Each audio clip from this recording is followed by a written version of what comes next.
I think you can hurt my feelings. I had a boomer mom. When I was a kid, she would paint my fingernails, but she would only paint a stripe of nail polish up the center of my fingernail. And finally, one day I was like, hey, I don't want to tell you how to do your job. Like, you're the best nail lady in this house, but like, what's the deal with this? And she goes, oh, I do that to give the illusion that your fingernails aren't so weird and boxy shaped.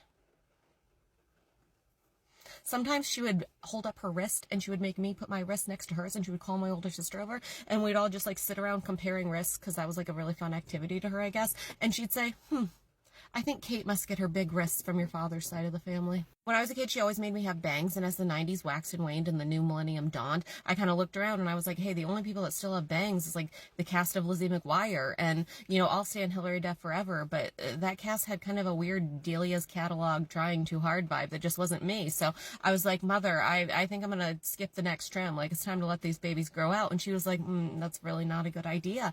And I was like, why? And she was like, honey, I didn't want to have to tell you this, but you have a really short forehead, like a Neanderthal, and we need to keep that covered up.